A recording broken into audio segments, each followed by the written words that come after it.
YouTube live update and kind of a wildfire update as we've continued to see new fires starting throughout the day today, though I think the level, at least in comparison to yesterday and this weekend, a little bit down. We still have a few new fires, but overall, a quieter day and more of watching, seeing how they behave more than anything today. But if you can give me about 30 seconds, we'll get fully into this update. I'm just going to check a couple things here behind the scenes, but what I will show you, some beautiful sunsets across the area, partially induced by the smoke that we're seeing. So we're getting a little bit more in the way of these vibrant sunsets because of the dust particles, the smoke particles in the air, helping to scatter out some of that sunlight, and it's giving us these vibrant reds and oranges as well as yellows into the sky. So some pretty views out there. We are still looking at the Corral Creek fire here on our TV mountain camera. That continues to be ongoing. So that's what you're seeing there in the bottom left. So, and our Butte camera, right before I went on, ended up going into night mode. So you're getting the black and white view over the mining city, but still you can see that pretty gradient even in the black and white from the sunset.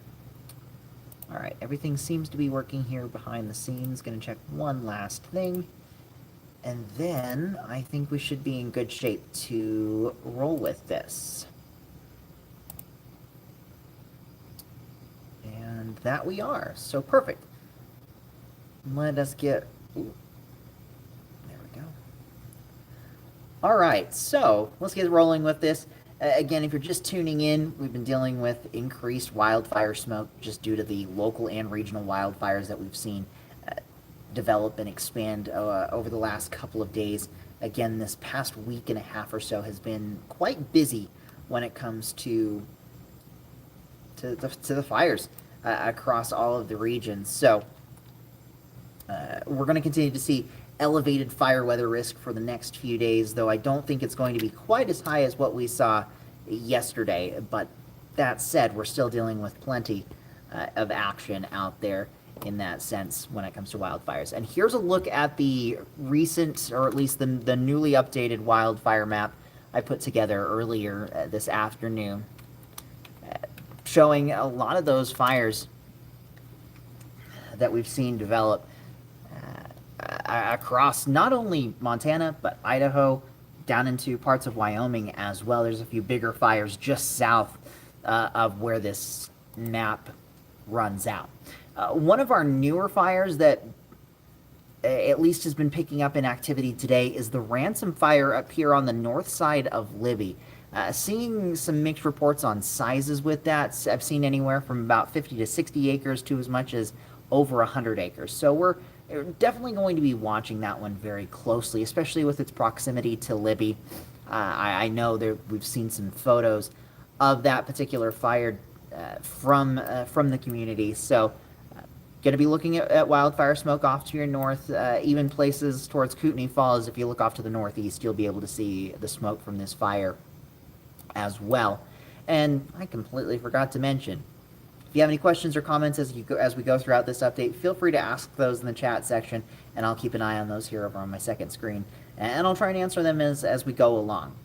But back to regularly scheduled programming with the update. Overall, we have seen the Corral Creek fire and the Dog fire here on the west side of Missoula. The activity on those have really gone down today. We've still seen plenty of smoke coming off of Corral Creek, but the Dog fire has seen a good progress on it, at least in stopping that from spreading any further.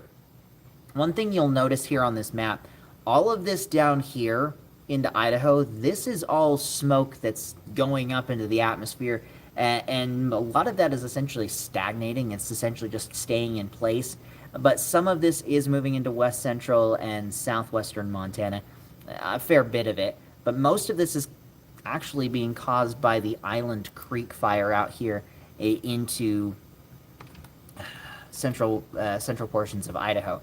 That fire has grown significantly over the last 24 to 48 hours. And we're talking that fire well over 6,000 acres at this point, and it continues to put out a lot of smoke, a lot of heat. So really in the general area, western Montana, Idaho, that is by far the most active and aggressive fire that we're seeing right now. But in addition to that, we've also seen the Wapiti Creek fire expand in coverage pretty decently. It's now up over 100 acres. It was a new start from yesterday as well. Let me get in a little bit closer into home. We also have the newly designated Devil Mountain Fire, which is just to the northwest of the Windy Rock Fire, which we've been talking about for the last little bit. Devil Mountain Fire, over 370 acres. Windy Rock Fire, over 1,300 acres. And this is as of last update. There will likely be a few more updates that come in between now and our 10 o'clock show with some of these fires.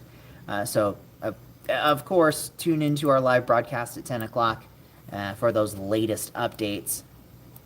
And then we also have our ones we've been watching for days. Cloud Rest, Bivens Creek, fires down here. Those are both over. Cloud Rest, last update's over is right at 1,700 acres, and Bivens Creek is over 2,250 acres or so. We also have the West Fork fire down here. That's now over 600 acres, roughly 650, and there's actually a new fire that's just to its east called the Sage Creek Fire. It's quite small right now. I don't have it on this map just because it is less than an acre, but that'll be another one we have to watch, and that's roughly located in here. Going back up to the north, let's see, the Pot Mountain Fire. This is up here in the Pentagon Creek drainage up here in the Bob Marshall Wilderness. This fire has seen more significant growth on it as well.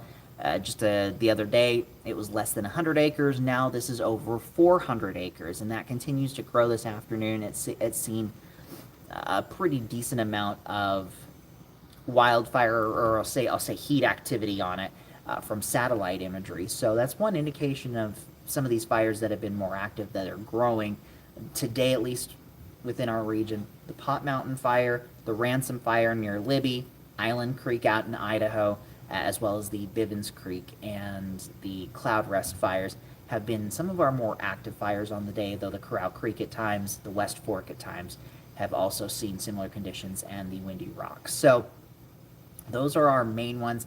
One last one that I'm not mentioning is the Knowles Fire over here off of Highway 200, just to the eastern side of Paradise.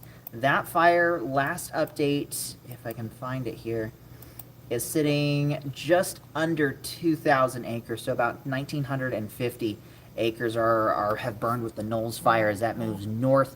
And one thing that is actually helping that particular fire, at least in preventing it from growing a little bit more, is that the northern and western sides of that fire line are butting up to the River Road East fire that burned back in August of 2023. So that is, again, one thing that is helping us with the Knowles Fire, is it's going to have a tougher time spreading further west and north just because of that old burn scar. Areas further to the east of that, on the eastern side of that fire line, not as much in the way of at least having that diminishing, negating factor, at least when it comes to growth. So multiple fires across the area, and multiple decently sized ones. One thing me and a couple other people in the newsroom were talking about earlier was just the fact that there are so many wildfires out there. In the last couple of years, we've had a number of wildfires, usually like 2 or 3, maybe 4 of them that have gotten a little bit larger, but a lot of those have occurred in the same locations. So I'll use the Railroad and the Daly Fire, as well as the Johnson Fire from last year. All were in the relatively the same location over in the Sapphire Mountains. And years prior, or even the year prior, we had similar types of conditions, Bitterroot, Sapphire Mountains, with multiple larger fires going on, but they were all pretty condensed in a general area.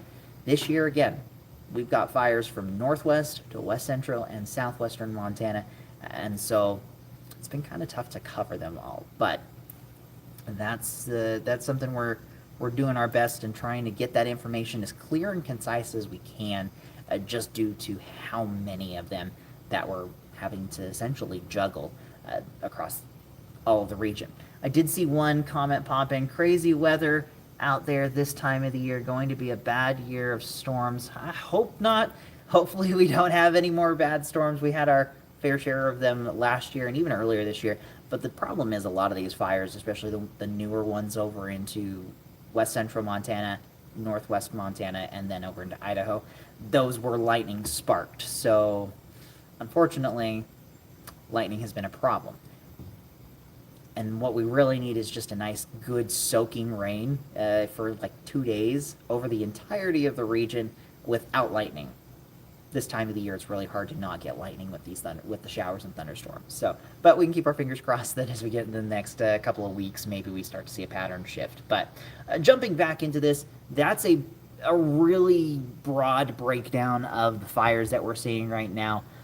There will be more updates with these tonight, tomorrow, and through the weekend. So, moving forward into that forecast, we'll kind of quickly go through this, because if you watch our 10 o'clock show, you'll see something pretty similar to this here in just a little bit. Temperatures tonight, 40s and 50s. We're going to be looking at mostly clear, hazy conditions will be sticking around, and again, that's due to the fires and the smoke that we're going to see.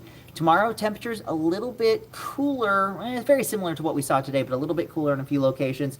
We have a backdoor cold front that's going to be moving from east to west across the region through the rest of the overnight and into tomorrow. That's going to bring some breezy easterly winds to the region, about 10 to 20 miles per hour. Temperatures maybe a few degrees cooler tomorrow afternoon, looking at 81 there in Kalispell, 80 in Bozeman, 78 in Butte, and 86 in the Garden City. Now, like I was mentioning, hazy conditions, the smoke is going to be sticking around. But one thing you'll notice, watch, I'm actually going to move this forward.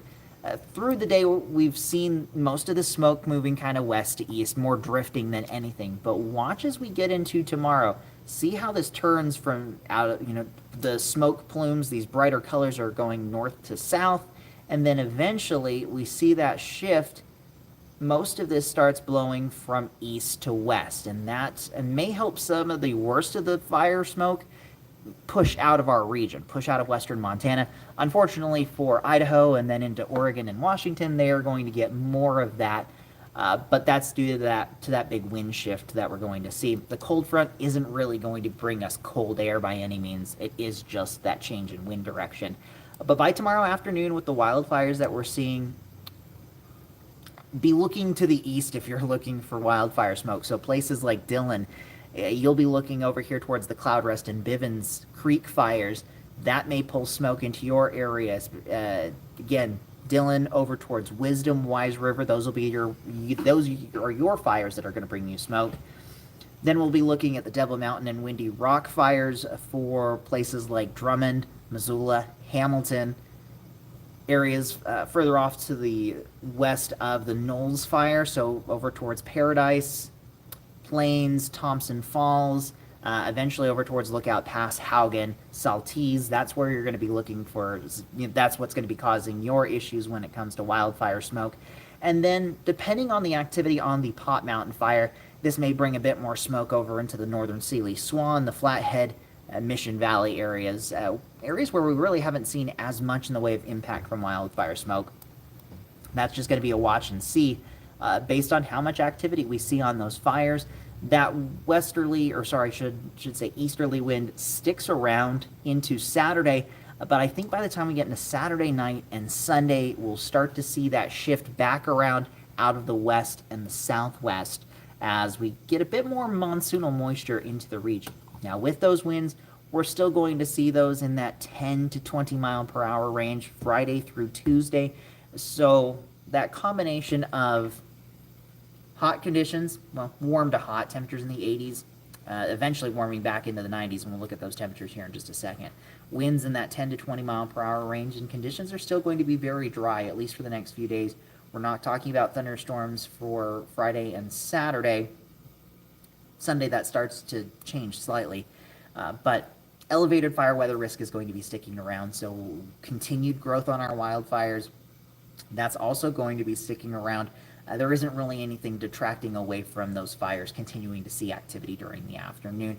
It may be a little bit more muted for some of those fires like we've seen today with the Corral Creek fires, But like we've seen with the Island Creek fire over in Idaho, it has been very active today. So it really just comes down to some of those localized microclimate type of situations and how those fires are behaving on a given day. So we may see over the next few days, maybe tomorrow it's the Ransom fire that really takes off. Maybe we go back down into southwest Montana, it's the West Fork and the Cloud Rest fires. It just really kind of comes down to those very localized microscale type of weather features and winds and things like that. So we'll just be watching and waiting. We'll certainly be here to give you the latest updates on how those fires are behaving throughout the day tomorrow. Looking ahead to one particular event, we've talked about it a lot on our broadcasts. We have the River City Roots Festival that kicks off tomorrow here in Missoula. Overall, outside of the hazy conditions, should be a pretty good weekend for the event. That's taking place Friday and Saturday. Temperatures at 86 on Friday, 91 on Saturday. So we're going from just a little bit above average to about 5 to 10 degrees above average by the time we get into Saturday. This is showing those winds around 5 to 10 miles per hour. That's going to be those sustained winds. We could see gusts upwards to about 15 to 20 on occasion. Not expecting a lot of strong wind, but it will be there. Now, I do want to slow this down. That was moving quicker than I wanted. Looking at the temperature tracker, again, Saturday we're talking temperatures mid to upper 80s and low 90s in our region. You look back over towards Lewiston, Idaho, 101 on Saturday. Sunday, we're looking pretty similar on those temperatures, mid to upper 80s and low 90s, continuing again on Sunday. Monday, quite consistent, though. You see temperatures drop just a little bit down here towards Butte and Dillon. That's thanks to that increase in moisture and maybe the chance for a few thunderstorms down there. But as you notice, there's not a whole lot of change. Tuesday, Wednesday, we're staying very consistent, the warmest temperatures with a ridge of high pressure off to, over our area, but lifting further north is going to be across northwest and west central Montana. But we will be seeing the influence of that really area-wide. Now, going into our regional travel tracker, and this is looking at the extended forecast and that moisture starting to build back in. Sunday, there is a very isolated chance for a shower or thunderstorm. Best locations, at least to see one of those, would be down here right on the state line. Lima, West Yellowstone, over towards Gardner. I think 95%, 98% of the region will stay dry on Sunday afternoon. Maybe an isolated shower or storm up along the divide. Monday into Tuesday, that's when we start to see, I think, more significant changes, and it's still going to be very isolated for Monday. Similar areas, though maybe a little bit further north, closer to Butte and Bozeman on some of those isolated showers and storms.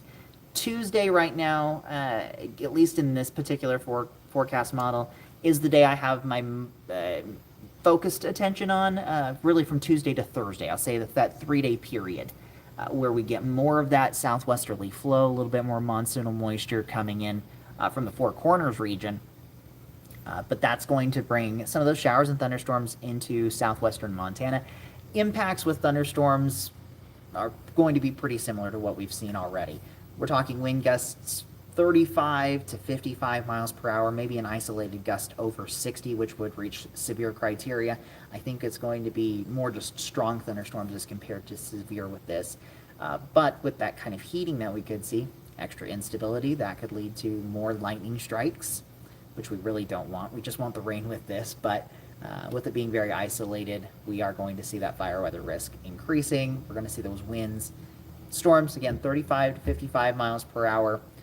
Talking brief heavy rainfall and that chance for some lightning strikes. So I wish I could be like, we're just looking at that big heavy rain, or at least that steady rain, not even going to call it heavy rain, but steady rain that lasts for 24 or 48 hours, where everybody picks up, a quarter to a half an inch of rainfall. That would be fantastic right now. Unfortunately, I don't really see that in the forecast, though we could see some localized heavier rainfall with that southwesterly flow for next week. But we still have about, again, 4 to 6 days before we really even get to that. So we'll be here to keep you informed about what we can expect with that. So that was the last graphic that I had. This is kind of going to be a last call. If you have any questions or comments, feel free to ask those in the chat section. I'll try and answer them here really quick. But just in a brief recap of what we can expect, we're talking hazy conditions, reduced air quality due to the wildfire smoke for the next few days at least. Winds will be shifting from southwesterly to more of an east-northeast direction as that cold front slides through tonight and into tomorrow. It's not going to bring a big drop in temperatures, maybe just a degree or two colder here and there. The wind shift is the big story. We'll continue to see elevated fire weather risk, winds 10 to 20 miles per hour all the way through the weekend. Once we get past tomorrow, temperatures will be warming back up to above average conditions, anywhere from about 5 to 10, maybe even 15 degrees in a localized area or two. 80s, low 90s are going to be common. Then we get into Sunday, Monday, Tuesday. That's when we start seeing a bit more monsoonal moisture moving into the region, primarily southwest Montana, with those showers and storms on that isolated basis. Tuesday through Thursday, as it stands right now, looks to give us our best chance for those showers and storms. Still, I would say probably Interstate 90 and south will be the focus of that. So not looking at a whole lot of relief up in northwest Montana from the hot, dry, and windy weather. Elsewhere, maybe a bit of a reprieve later on, but big concern with those showers and storms. Additional lightning, and like we were talking about earlier, those lightning strikes can be really problematic when it comes to our fires. We saw multiple new fires start because of the thunderstorms we had back on Tuesday, including a few of these over here in Idaho. Like, not confirmed, but likely the Corral Creek dog fires here towards Missoula, very similar location to some of those thunderstorms that we had. And that's really where we're at with this. But again, multiple wildfires continue to bring wildfire smoke into our region, and we'll continue to see those over the next few days. But we will be tracking those and giving you the latest updates over the next few days. But for tonight, tune into our live broadcast at 10. Tomorrow morning, NBC Montana Today with Chief Meteorologist Brooke Foster and Jason Hurst from 5 to 7 a.m. And then if you have any photos or videos of the fires, the sunsets that we've seen because of the fires, certainly feel free to share those with us at NBCMontana.com/chime in. And with that, I will see you all on the next one. Have a great evening. Have a safe evening. And I'll see you next time. With NBC Montana, I'm meteorologist Mitchell Coombs.